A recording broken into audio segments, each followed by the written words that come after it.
mukono gwo ate mukubengala ez'amaanyi Mukama ateekedde ne bannaffe abaakalokoka mwenna tubaniriza muwulire muteeke mutuule mutereere Mukama waali agenda kusootinga buli omu Yesu omwomutukuvu wali wano nyabo tukusaba waliwo ayogeddeko naye nyabo tukwaniriza nnyo JFM waliwo tukuŋŋaanira ku katereko oba ogenda nako tetumanyi oba otula nako oba osigala nako naye nga tukwaniriza omulundi gwaffe okusoose okujja mwenna tubaniriza n'ababadde bajja bonna tubaniriza abaana bonna tubaniriza tusanyuse nnyo okubalaba akati mu kaseera kano benajjulira Mukama waliwo omuntu yenna alina obujulizi omu oba babiri Mukama alina kyakukoledde jangu maaso ng'odduka emisinde nga kikwokya jangu otubuulire Mukama kyeyakoledde Yesu tumwebaza akola ebirungi akola ebyekisa Abaganda Yesu yebazibwe amanya nakikondo tedi nebaza Mukama okuwonya maama wange abadde abuzibwa omutwe nebaza Mukama olw'ekisabengo obulamu kyampadde Mukama yewonya watuuka awonya tumwebaze yawonyezza maama we ekitiibwa n'ettendo tubiza gyali bannaye engalo endala tokooba munnaye otazikuba kati ogenda zikubiraani Abaganda Mukama tuyebazibwe amanya gange nze mwebaza openi siko obusososalira wano naye eyandeta mu kifo kino nze yangamba bamwita maama mwebaza ate nange ndi mwebazi nsaba abawulireko ku mukozi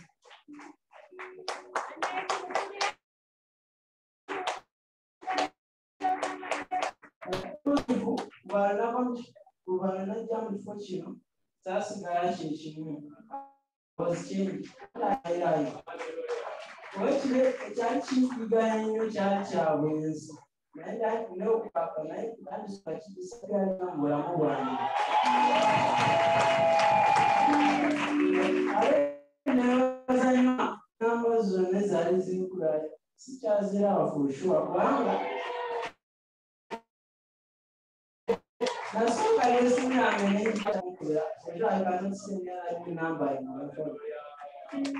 ekirala mwebaza kuva wano ntuke wakkiriza long-journey kwansi na passport 12 hours naye yantwala bulungi nantuka nesanga abazadde bange bonna nga balamusa bulungi nankomyawo era nekyo kimwebaliza ennyo era n'omulimu gwampadde nkyalinaku ffe bacyanjagala ne bakasoma bakyajja namwe abatamanyi gyenkolankolera nasobola okwandikwagirako nkola mu saaluuni n'ebyo Mukama banjagadde abazaalo bonna kyemubaweereza fosho ate yenna atalina okkiriza mu Katonda gy'ali kuva era ekkiriza nti Katonda ate akolero yenna amwesiga ate atakkiriza omutima gw'omusalirako okwekakaomako n'ebyo byonna Mukama banjagale mbagaliza osaba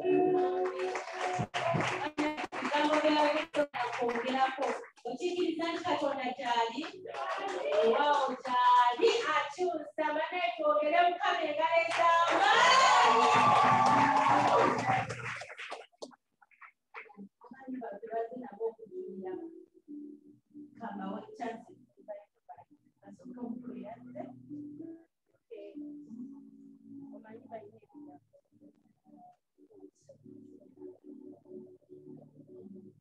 Yesu yebazibwa abooluganda nebaza Mukama kubanga Katonda ye mukulu ow'amaanyi ow'obuyinza asembayo nze nebaza Mukama kindi mulamu paka mu myaka gyange gyesirabika naye Mukama yampa emyaka mingi emiyitirivu egisinga abantu bonna ate ekyanabika You move fourth floor.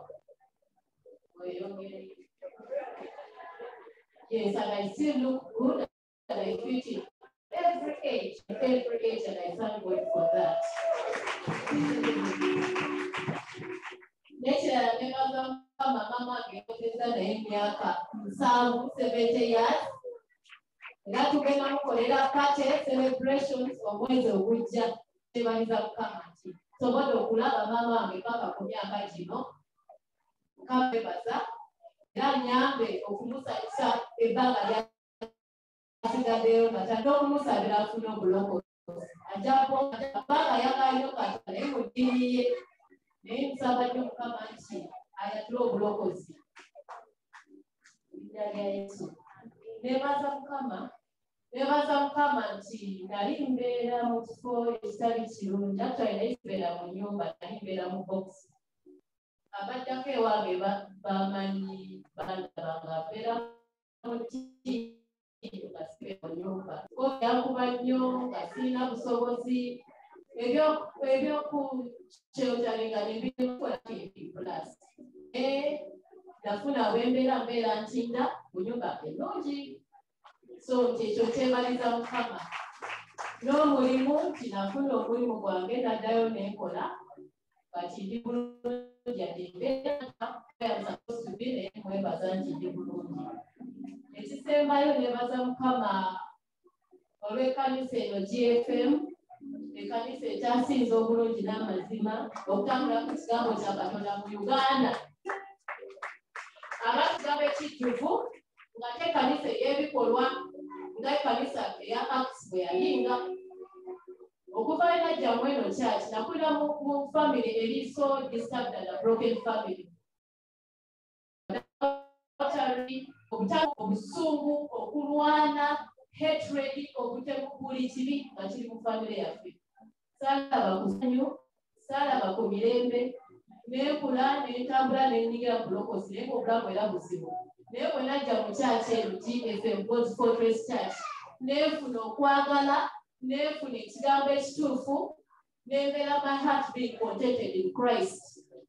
Nakatandika okwenyumirwa mu bulokozi, okusanga salvation, obulamu obwegasa mu bulokozi, obulamu obugenda mu ggulu.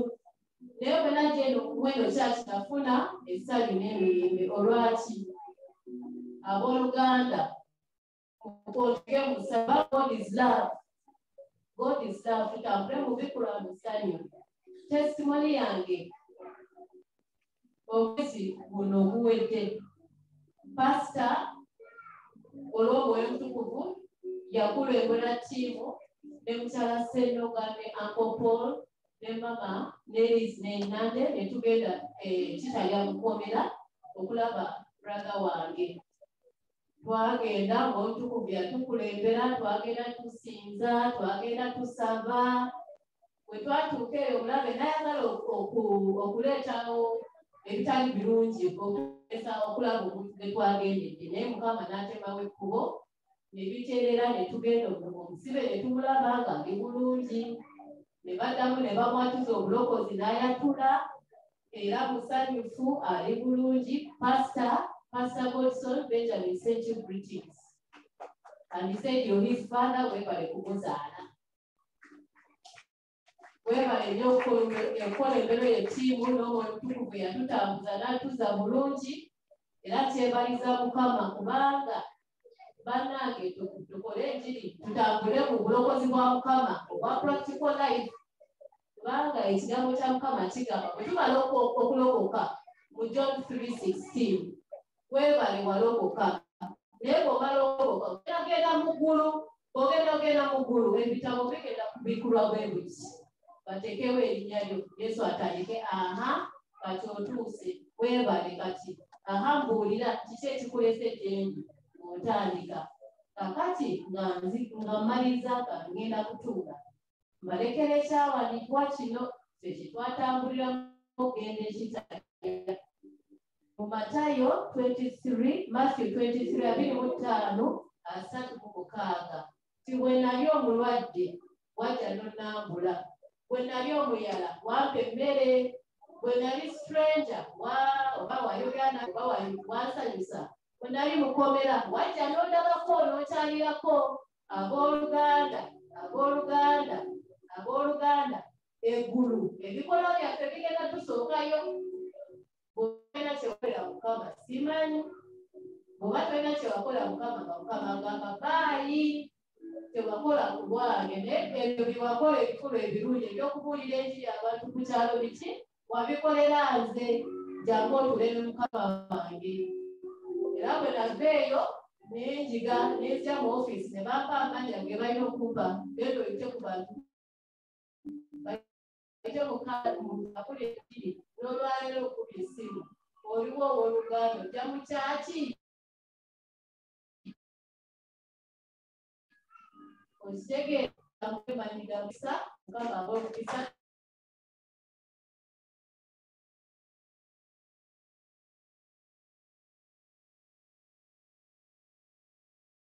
babaranyo kama tumwebaza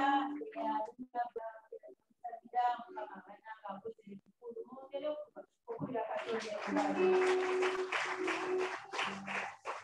Bakwana bange balabula wano bazze tukulira bye basoma mu Luwumbula. Mu Luwumbula babadde basomera ddala nga tebatudde. Okay. Everyone, one minute. Praise God, church. I would like to thank God for Uncle Jose. I would like to thank God that I learned many things to follow his instructions. Thank you. Praise God, church. I thank God that I learned to be obedient.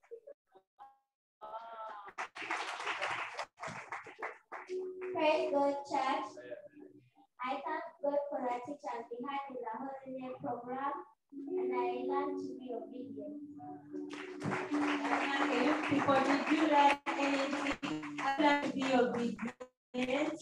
Have you learned to follow instruction? Mugoberera bye babagambye okukola ne mubisika kye balidde n'okubeera nga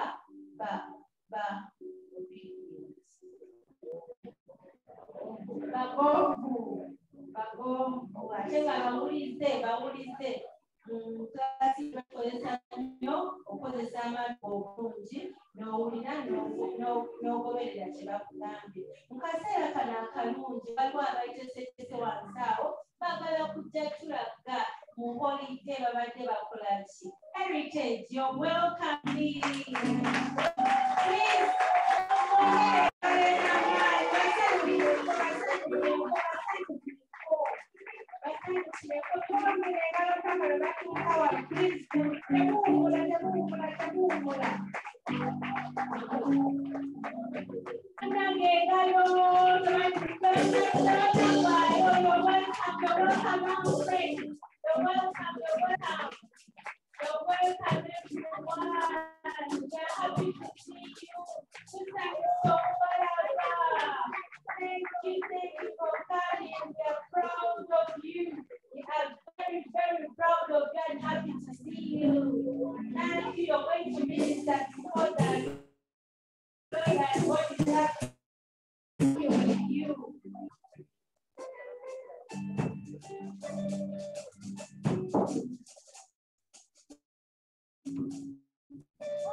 This made a face to the whole world.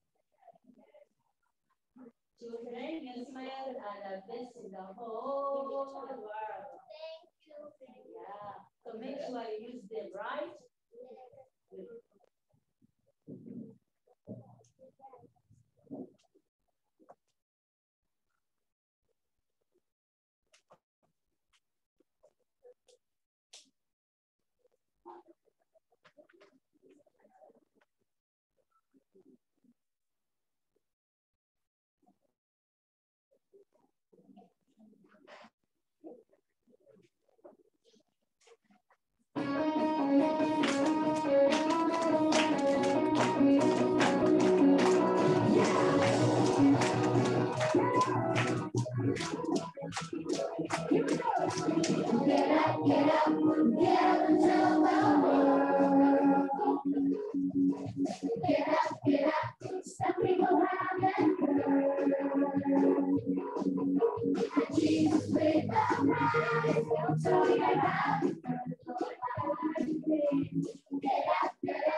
Thank you, children. We are proud of you. Thank you. Thank you. You've done a great job.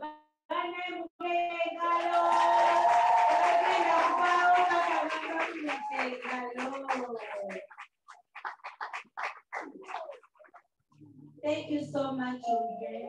Thank you so much. Thank you so much. I told them to follow instructions. So I can start following that instruction. Okay, you are very good. Keep it up. Go on, go on, go on. Please, you can go. Thank you so much. Take your seat. You are very nice children. Thank you. You've done a great job. Thank you so much.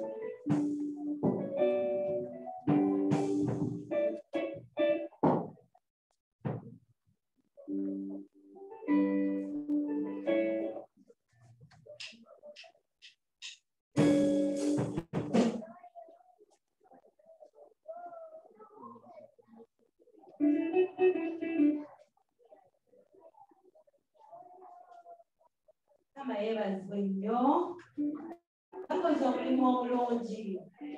Tubeebaza mu kaseera kano akalungi genda kwaniriza omusumba waffe omuweereza wa Mukama yeeteeseteese okwogerako gye tuli n'omwoyo omutukuvu yeeteeseteese okwogerako gye tuli. Kulowa ekitiibwa Ssenyola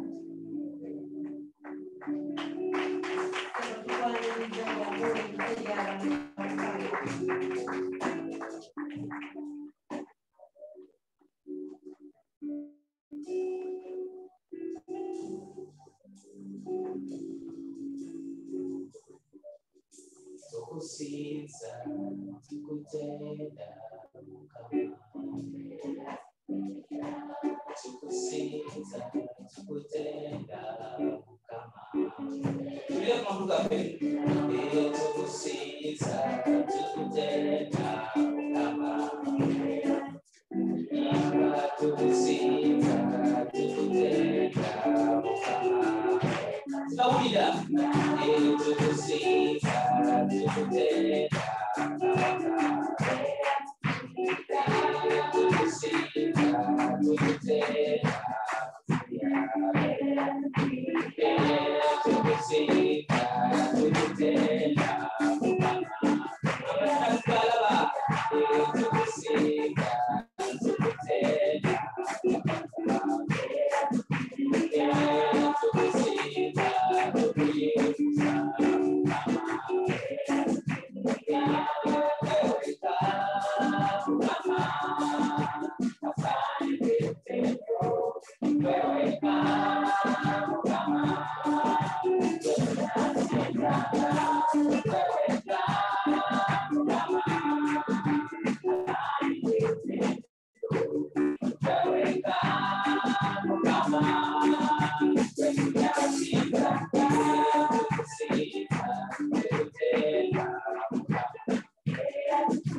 Omuntu nayo, yaze nayo, tutakubalira auta kukola kugira Yesu.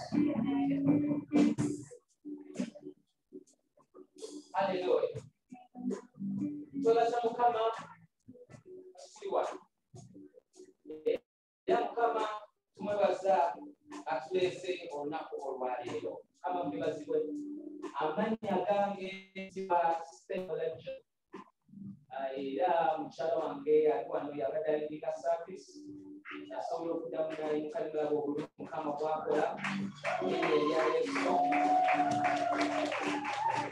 mukama tulungi nga tukyali kwenda ku myaka 8 kama mbibazibwe era naffe tubadde bagaya ku bufumbo tulina ebibala bibiri kama mbibazibwe Janice nejowe webali twebaza mukama ekyo mukama twebazibwe yawo twala mukisa guno kubanga ngira kulya mudakika singi nnyo era sagala weeraliikirire njagala otumitikirize weeteeketeeka omutima gwo osobole okulya eri mukama twebazibwe njagala otwala mukisa guno okubasaba mwenna okuyimusa engalo zammwe omulundi ogwokulala twebaze nsumba kosone antikapi mukama twebazibwe asenababulya mubakubire mu ngalo erinnya lya mukama Yesu Kristo. Kati olusumba tweyanziza nnyo ne antikafi mwebale nnyo omulimu banaye bakoze kyonna ekisoboka okumekera sure nti waide program egenda mu maaso abaana balidde bulungi abaana banywedde bulungi abaana basanyuse abaana banyumiddwa ate abaana bayize kama twebazibwe so taata tukwebaza nnyo okwagala awamu ne maama effort yonna mukama abawa omukisa badangisa abamu bongera engalo olinnya lya mukama nesaba twala omukisa guno nate namwe okubeebaza abazadde kubanga leetazaayo si mwangu mukama twebazibwe so abaana mwena all the children who are there I want you to stand up and clap your hands for your parents and thank them for bringing you away the program. Can you stand up on your feet? Children, stand up on your feet.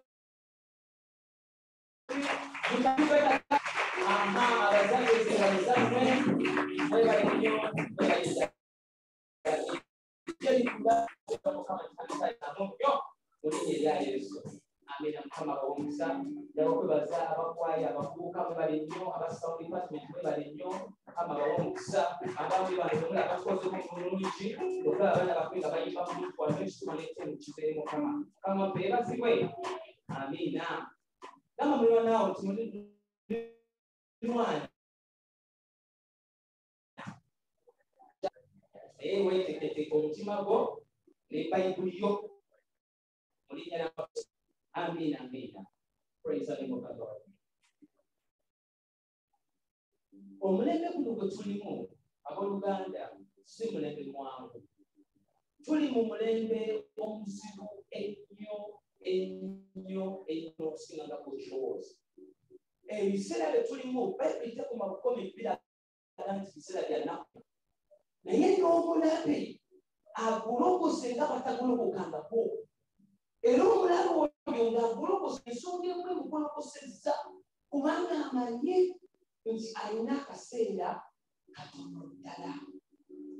Mukama twebazibwe. Sitaani agulokose mu ngeri y'enjawulo. Ate olulumba lwaleese abazadde mumpulirize. Olulumba terusosola baana bato. Olulumba terusosola muntu mukulu. Mukama twebazibwe.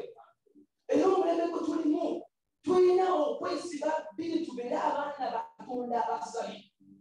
Bayibuli kyebegamba nti bw'anaayimirira yimirira nti onoosobola okuyimirira onoolokolebwa. Ebintu byakuyimirira kubanga batasobodde kuyimirira bonna bagudde tetumanyi wadalagwa. Yenjawulo egenda okubeera wakati w'omuyaga sitaani gwaleese gwe n'ennyumba yo kwe kubeera mu kaseera kana katalika. Mukama waffe yeebazibwe. Mukama waffe yeebazibwe. Matayo 11 onyirwa 16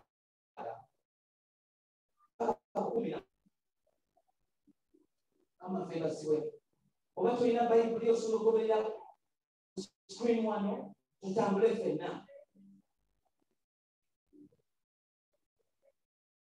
bw'eti bw'egamba Matayo 11:16-17 egamba nti naye n'afaananya ki emirembe gino? Naye emirembe gino n'agifaananya ki?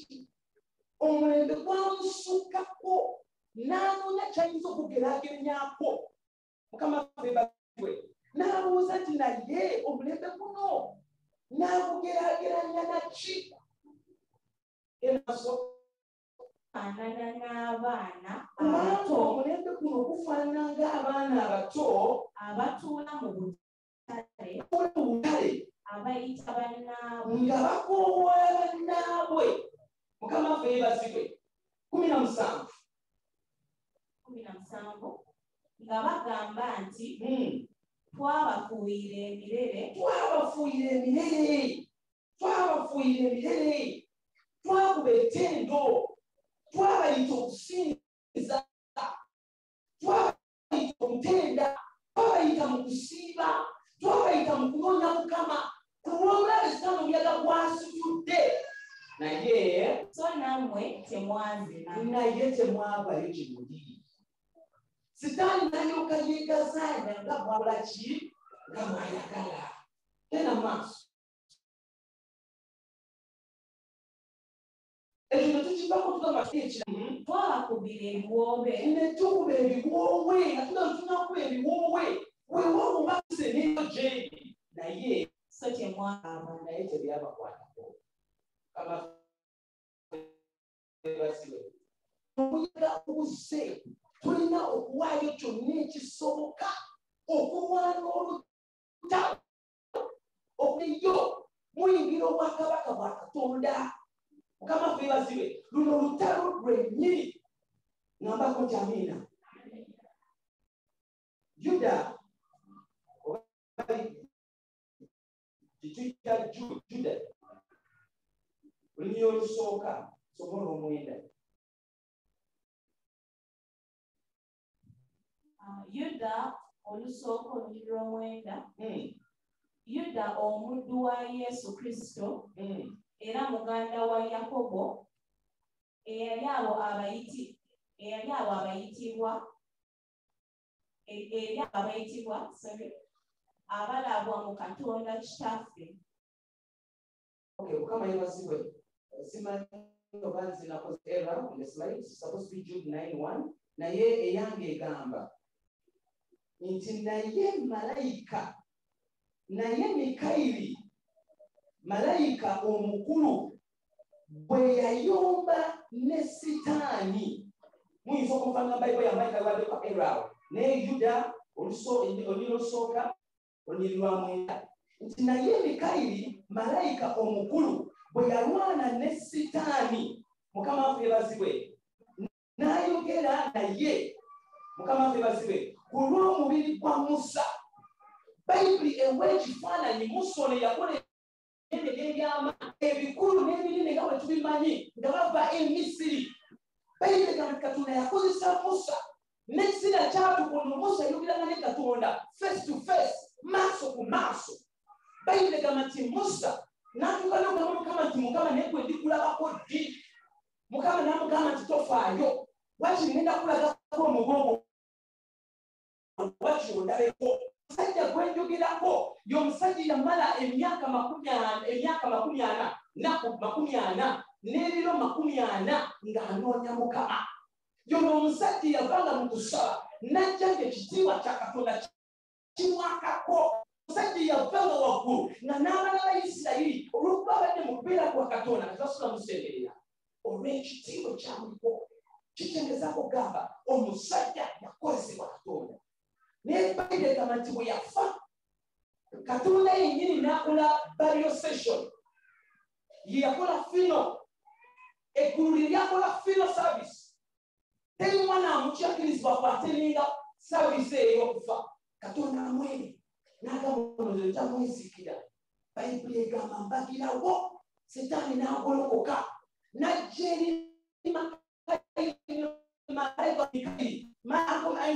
Mikayiri n'amuvuma. Bayibuli egamba n'amuvuma ku lw'omubiri gwa Musa n'amugamba tujja kusikayo omusika ng'ani sitaani n'akola olutalo ng'ayagala omulamu gwa Musa ng'agukaayanira agamba gugwe olutalo lwali awo kuziika mulowooza atawaanira kubafu basookedde wali bwe tulaba byatandikira mu mwoyo olutalo luli ku ntaana awo malayika bamulemesezza okuziika bamugambye tojja muziikayo naye mbuuza ekibuuzo lwaki sitaani ono agolokoka n'alwanira omubiri gw'omusajja wa Katonda akoze ebinene n'ebisukulu Katonda tebalabangako kubanga sitaani yali ayinayo ebintu ebimu bye yakola mulamu gwa Musa nga tannakozebwa Katonda bye yagamba nti ono omwana ffe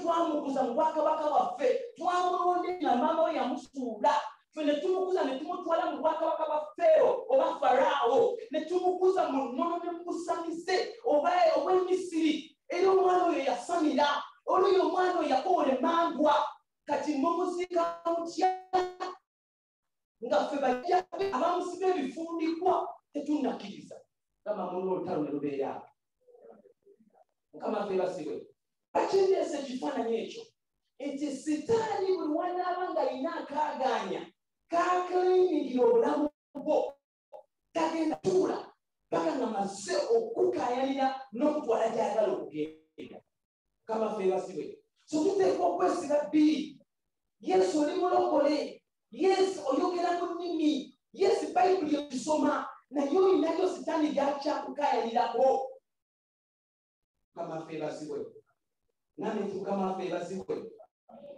Samwiri 15:23 Samwiri ekisooka 15:23 egamba nti kubanga okujeemanga ekibi eky'obufumu n'obukakanyavu bulinganga okusinza ebifaananyi ne batera Mukama ebasibwe obugonvu abana tuba tubayigiriza obugonvu kubanga obutagoberera biragiro bya Katonda biretedde abaana bangi okugwa mu musomi ono COVID gwe twakavaamu abaana abasinga baava mu nnono ya Katonda sitaani n'asooka yeegazaanya kubanga yalaba omuwaatwa nga tebakyasoma nga n'ekkanisa bazibye egamba muno tataawo n'afuna omuwaatwa ogezaako okukola byonna by'ayagala eri famire zaffe eri abaana baffe eri emirimu gyaffe naye olunaku olwaleero gamba muno nti olunaku olwaleero mu linnya erisinga amanya gonna tugenda kumukakanya Mukama ffe basibwe obubaka bwange bw'olunaku olwaleero buyise omwoyo wa Yezeberi nambirako mwana omwoyo wa Yezeberi oyo omulembe guno bwe babeera nga waliwo sitaani wiponi gy'akozesa bwe mwoyo gwa Yezeberi omwoyo gwa Yezeberi guleesa obwenzi n'obukaba obwa buli kika ngenda kwesigama nnyo Yezeberi muwanvu nnyo alina bingi ebimufaako nsaba omusomeko naye ngenda kusanya essira ku eriya ey'obwenzi n'obukaba nga sisosoddeemu mwana muto oba mwana mukulu Mukama ffe basibwe kubanga Yezeberi ono tasosola baana abato n'abakulu bonna abeetagako kopi Mukama ffe basibwe njaga tuyimekako tugendeko mu kubikkulirwa 2:18 gende paka 19 n'enyiza okubuukamu esimu naye katugende mpolampola mu linnya erya Yesu okubikkulirwa 2:18 18 Revelation egamba nti era eri malayika ow'ekkanisa ey'omu Suwatira wandiika nti bw'ati bw'ayogera omwana wa Katonda kyaki bw'ati bw'ayogera mu saaviisi eno omwana wa Katonda bw'ati bw'ayogera katuwulire nga bw'ayogera alina amaaso agali ng'ennimi z'omuliro n'ebigere bye ebifaanana ng'ekikomo ekizigula emiti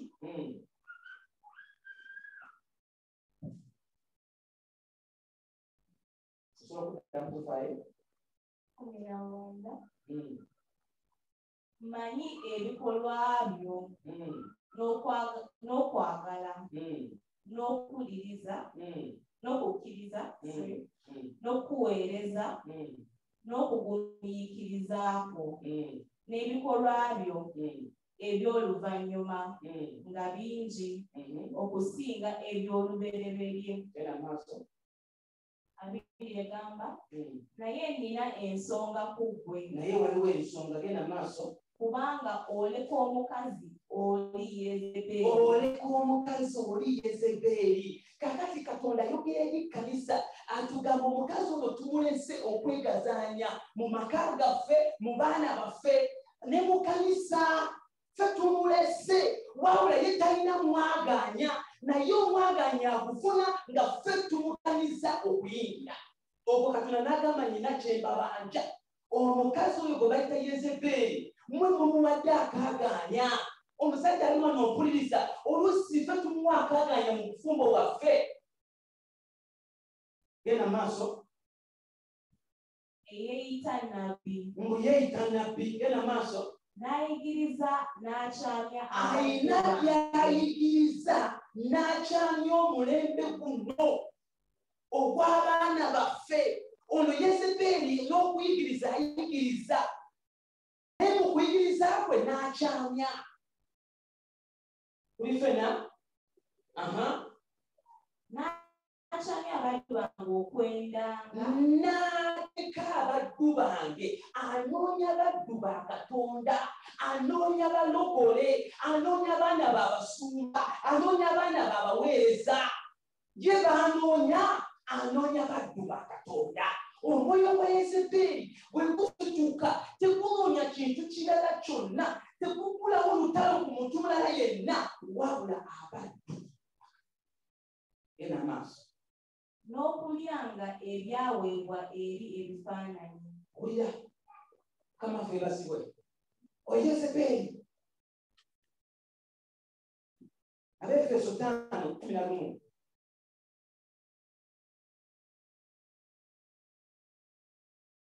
Anaatera okuwulira nga wemaliriza, anaatera okuwulira nga wamaliriza.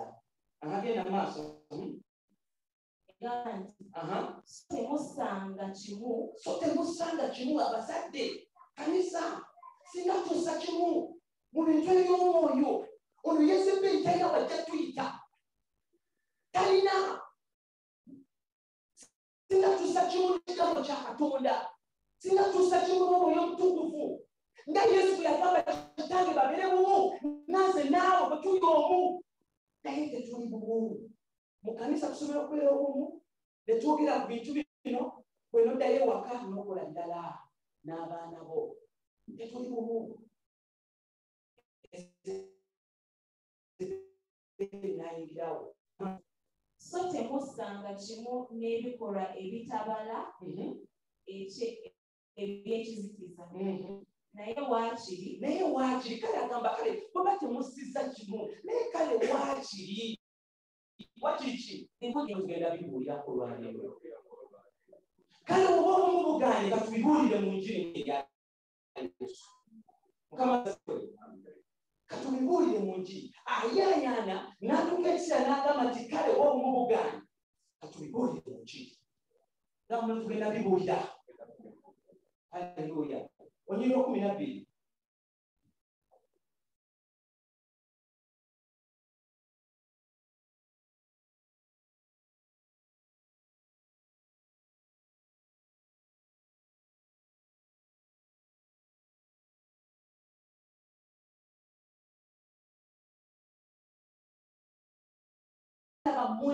Kubanga abamu muyimira mu nsonyi ezo. Omwoyo wa Yezeberi n'agamba nti talina nsonyi kubasomesa, kambasomese. N'akozesa WhatsApp n'akozesa Facebook. Actually muwulidde program wano ffenna ng'abavubuka twakkaanya ku kintu kimu ne tugamba nti ekintu ekisinza okututwalira obudde abazadde mu mpuliriza ekintu ekisinza okututwalira obudde ng'ekintu ekyo kitwala 10 ku kinnaakyo bagiyita ssimu. Bulizaako buli mwana nti bayibuli negwa mu percentage ya mmeka?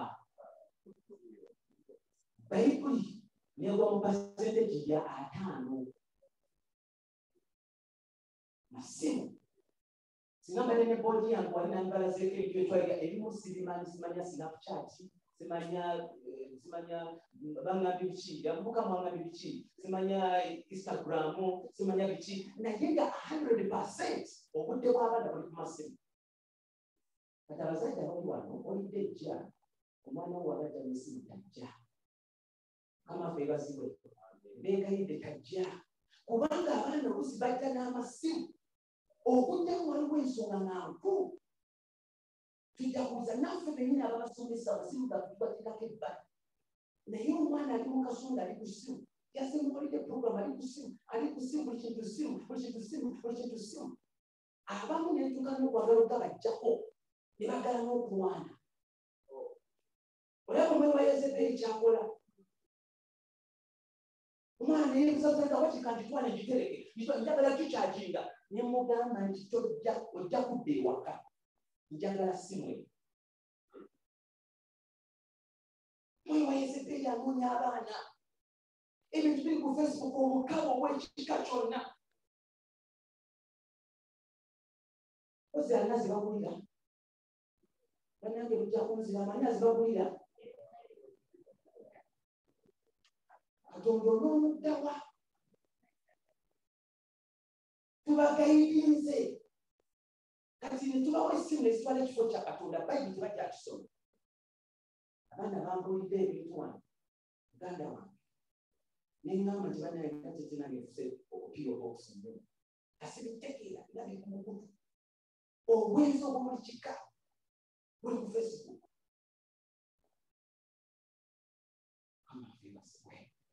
Kumi na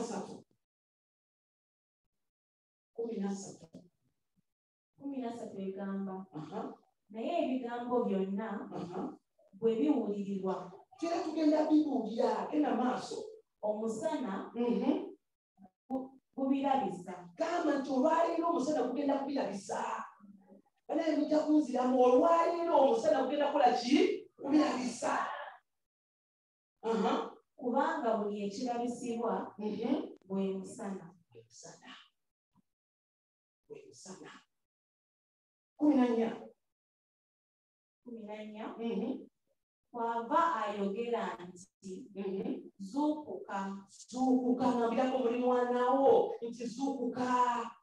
Banange gwoli okumpi n'emimwana okunsinga mugambe nti zuukuka. Banaye twayogedde ku bujeemu bujeemu zuukuka kanisa zuukuka nga kinoomu zuukuka nga famire ono omulabe Yezeberi akuwubuse tuzuukuke kanisa abazadde tuzuukuke abaana babira mu ssomero bala emyezi egyo ne badda ewaka ne baba bawambuwikisa ezo naye biki bayiga ku ssomero najja ewaka natandika ku Facebook.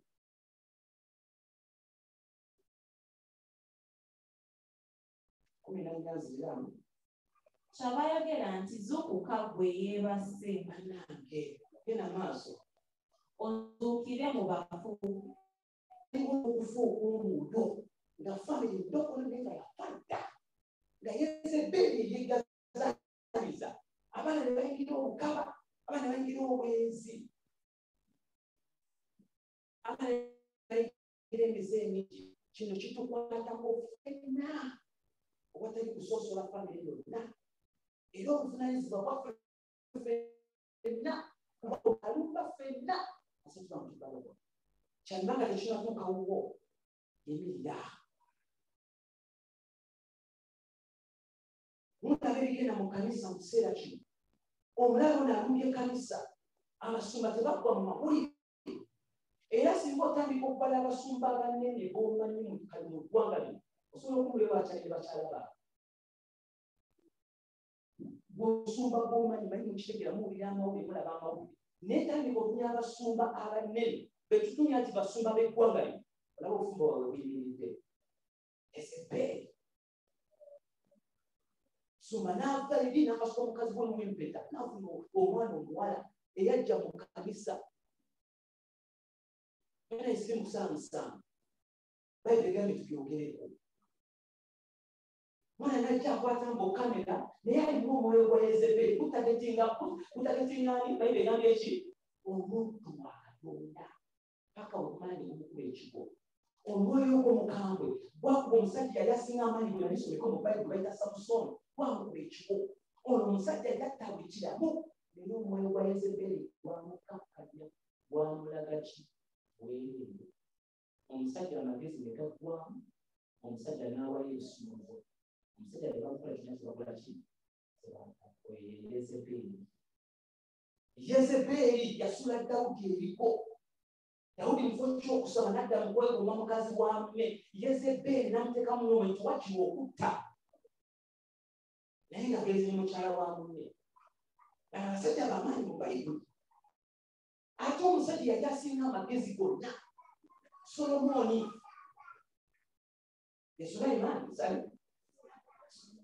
Sulemaani naye amagezi gaalagawa obutawangula Yezeberi the wisest man but couldn't be wise when it came to Jezebel n'afuna obwenzi buli mukyala nga Yezeberi yafuga obenjogere baani tubamanyi mu bayibuli waliwo Yezeberi amafeebasibo okubikulira 12 bawoganda Samwiri eno nyimpi nnyo nsaba ompe amato natuuka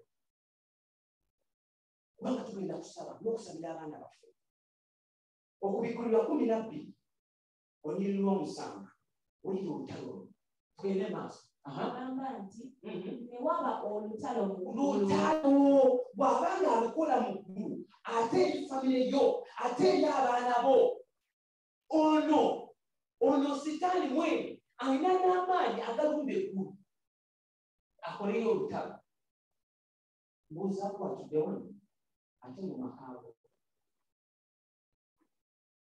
genda maaso Mikayiri ne bamalayika be Mikayiri kubanga mulwanyi wa ntalo ne bamalayika be ne bakola batya nga batabaala okulwana n'ogusota ne balwana ne batabaala n'ogusota sota mulwanyi ogusota ne gulwana ne bamalayika baabwo ogusota nakuba kubinda bamalayika baabwo gwe bayita ba Jezeberi nabo ne beerwanako sitaani tumukuba mu kanisa naye n'alinda abaana bo ku ssomero tumukubira ewaka mu byoto n'abagamba nti abalinda ku ssomero era omusajja ali wange nkusaba lwaki omwaka ogujja kuba okubanga nti omwana essomero ly'omuteekamu balyosuca miliyoni tetunoonya sitandadi naye nga te sitandadi ey'omwoyo tugitunuulidde onoga essomero lyo bayita bulungi naye mwoyo ki afuga mu ssomero eryo omwana nagenda asomesa bulungi naye n'avayo n'ebyoyo onoonya sitandadi naye sitandadi gy'onoonyeza onoonyeza yansi ey'omwoyo n'okola ki okyerabira kati wamba ne bamuteekamu sitandadi ey'ensi nadda ddala nga mu mutuufu sitandadi yeeri kamafeebasibo genda maaso kale musanyuke eggulu n'abatuulamu mweka bali mu ggulu zisanze naye zisanze famire zisanze ensi n'ennyanja kubanga omulyoyomi sitaani Jezeberi asse gye muli asse gye tuli eryalemeddwa asse gye tuli gaba muno asse gye tuli ojja kyogera n'amaanyi asse gye tuli ng'alina obusungu ng'alina obusungu bwa kitalo ng'alina obusungu bungi ena maaso ng'amanyi alina akaseera katono. Nkubanga sitaani akimanyi ne byonna byakola n'okulwana kwakola n'okulumba kwakola na buli kavuyo konna kaakola kubanga akimanyi alina ebiseera genda maaso. Alina ebiseera ki bitono.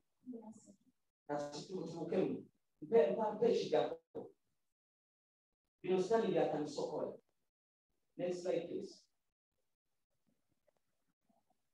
Bayibuli mwogirako okusota okulikulira gye tuva. Kati sitaani aleese bino ebintu byonna mu misono egy'enjawulo. Abavubuka ne baagala emisono emyoyo ne gikola ki ekibambala. Mukama ffe yeebazibwe. Genda mu maaso nage ekiddako mubirengera. Kati gwe musono oguliko gwe mulembe guno yennyambala twambala sitaani ennyingi Yezeberi katumwambala bwambazi agira mu ngoye. Genda maaso. Genda maaso. Ojinga emisono abavubuka mulaba ebigenda maaso. Tunoonya musono tukopa byansi. Genda maaso. Necklaces. Muna necklaces omwana mwene kumwamba tumanyi kiyakujje.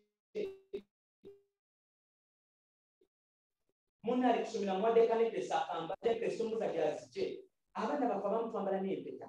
Kuba tuko omulembe gwavaaba. Abaana bambala empeta si bafumbo.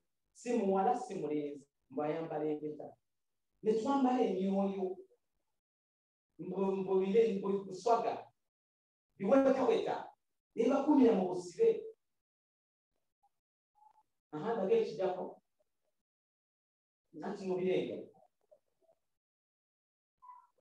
Genda maaso. Bijjira buli kintu kyonna kati gwe omwoyo guno gukolokose. Sitaani anoonya bw'anaasobola okuyingira amakaago. Oba anayingira mu ngatto kale anayingira mu ngatto. Ebintu by'obulo bisalira.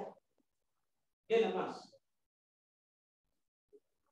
Kakati obuswiti abazadde mumpulirize. Obuswiti babuyita children. How do they call the sweets? Which other name? Are you seeing the sweets well? How do they call them?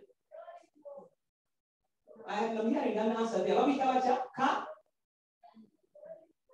bamanyi lollipop. Mukama ffe yeebazibwe.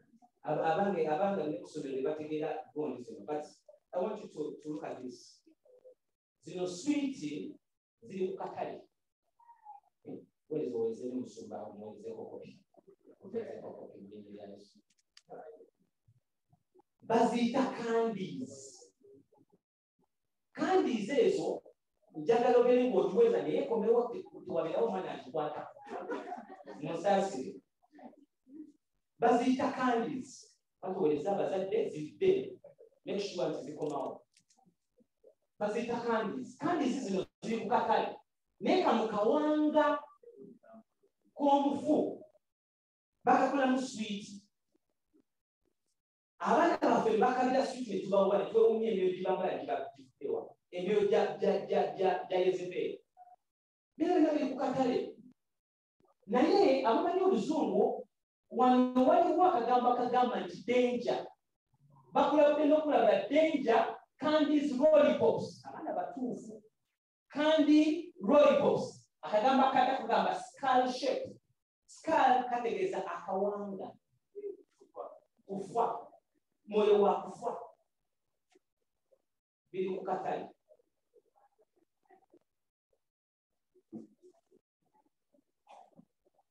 Kama ffe yeebazibwe. Abazadde. Genda maaso. Katuuni. Abawulidde. Naye nga katuuni mu luzungu egamba the saga is coming. Mumpulira. Erinnya lya katuuni bagitaze dragon prince. Ekigambo dragon kitegeeza ogusota gwe twogeddeko. Abaana bali mu katuuni bakola ki? Balaba. Kati sitaani n'abato abayita mu swiiti, abayita mu katuuni, anoonya wayingirira abaana. Bekiddako. Kino bino la katuuni? Bajulizi bamutegeera. naye ekigambo kiriddako dragon kirina mu series animation series ya misimu mingira baana DSTV okisasula sente meka omwezi naye munange eraga ki mbwolina channel nyingi naye ziraga ki abazadde twebereremu mukama ffe bazibwe mpaka ddako obaudde buntuseeko dragon how to train your dragon the hidden world which hidden world abaana katune mukimanyi abo bajulizi baexposing ebiri ewaka banga twaga tugenda bikuulirako abo bajulizi mpaka ddako se naye yakatono hidden world waliwo which hidden world nsi kyerihidden mwakyerihidden boogera ku nsi eya sitaani eya yezeberi eyankaaga muki omukaaga genda maaso okalengedde homecoming kajja busi homecoming where home where Jezebel ajawa waka alunge pozo sulawa abana basulawa homecoming genda maaso the dragon prince season 2 ako kafuluma 2019 mu covid kama munakyawo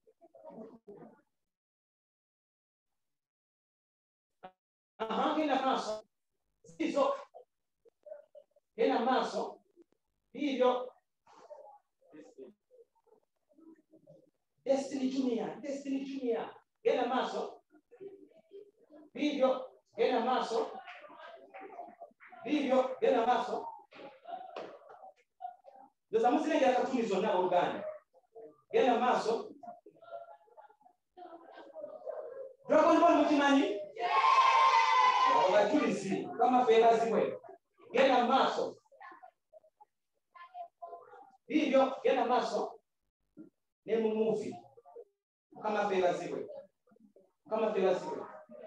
kati mpumbawumba bwenti tugenda kusaba natambudde oba nayise omu ku bawala ffe mukama yatuwa mwoyo kama ffe bazibwe mwana mugonjevu nnyo tulabe nga awuleza mukama ate muwoleza wa katonda kama ffe bazibwe agenda kujja mu dakiika ntono nnyo asooke atusigire ekifaananyi ekiri ku campus life then mu dakiika ng'amaze mukyala agenda kujja abasigire ekifaananyi si mu dakiika nnyingi ekiri mu kindagate then bwe tunaamala genda bawayo akafaananyi katono nnyo ekiri mu secondary kusabe Anita, you're welcome. Tukupe kumugamba erya Yesu.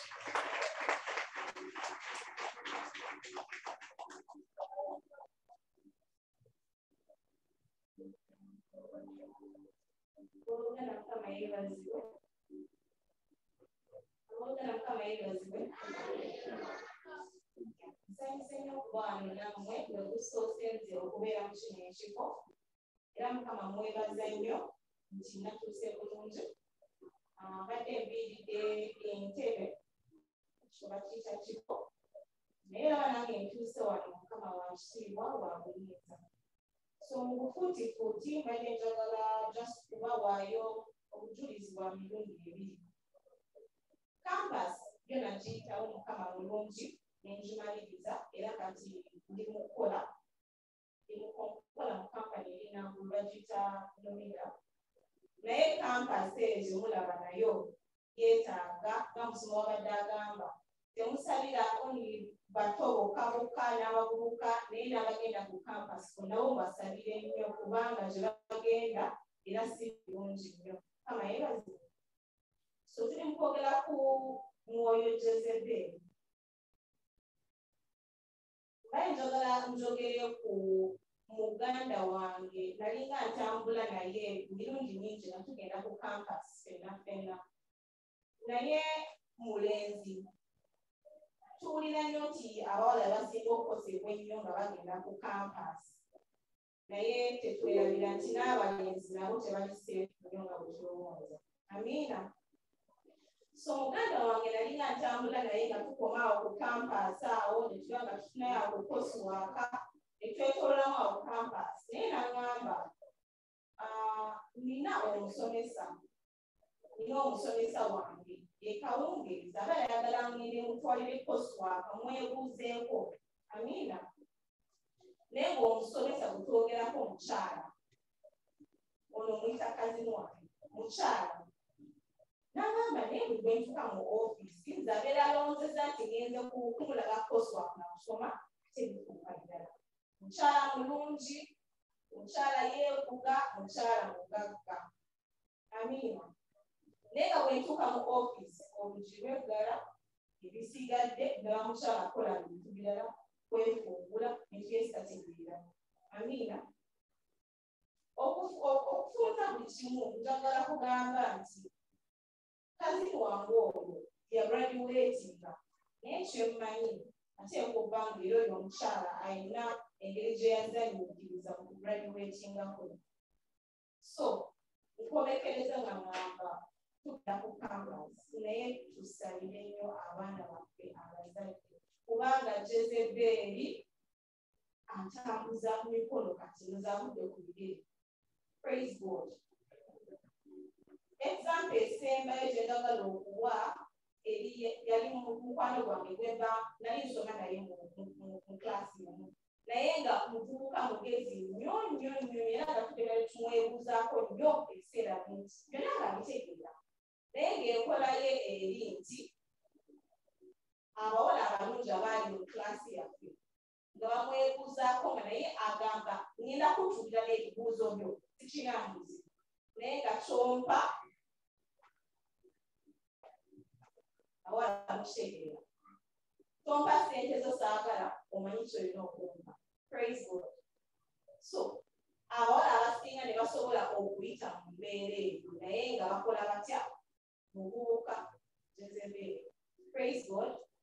So nkomekereza nga ngamba abazadde tusabire nnyo nnyo abaana baffe n'abawala mugende nga mwegendereza n'abavubuka temulowooza nti bawala bokka ne bakosebwa naye nammwe mugende nga mwetegese nti campus Jezeberi gyali mulamu atambula. Amiina.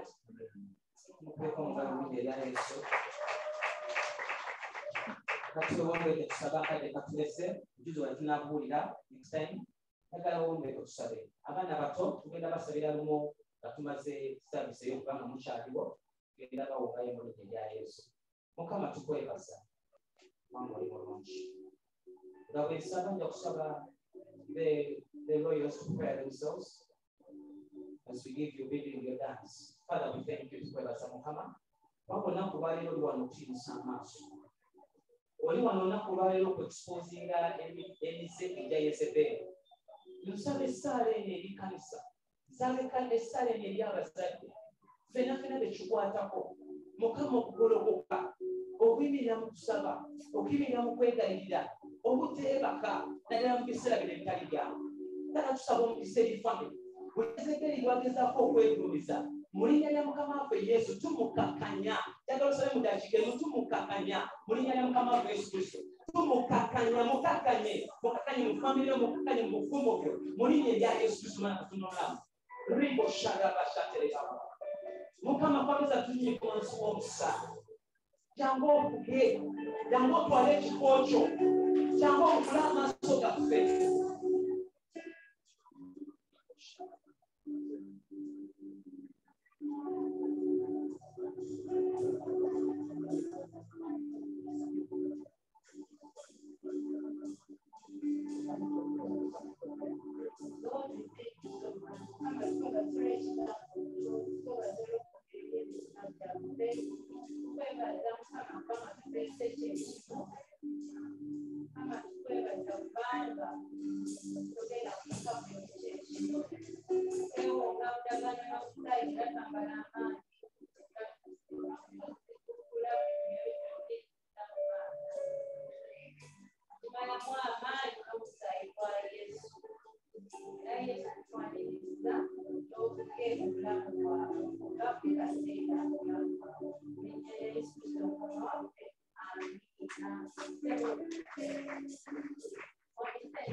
Royals, you're welcome, you're welcome, you're welcome.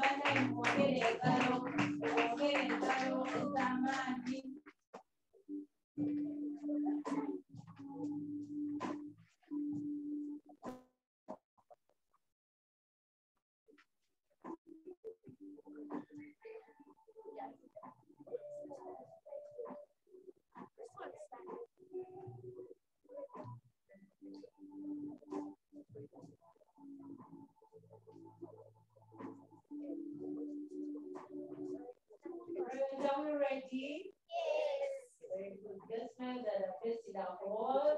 Wow.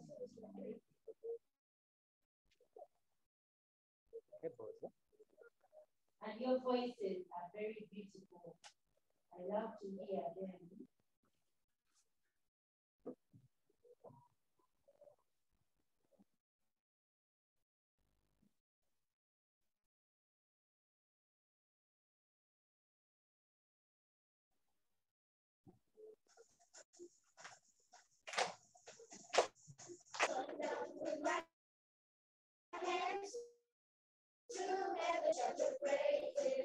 I was lost in darkness when you pulled me out. I will sing forever from your love down. I will sing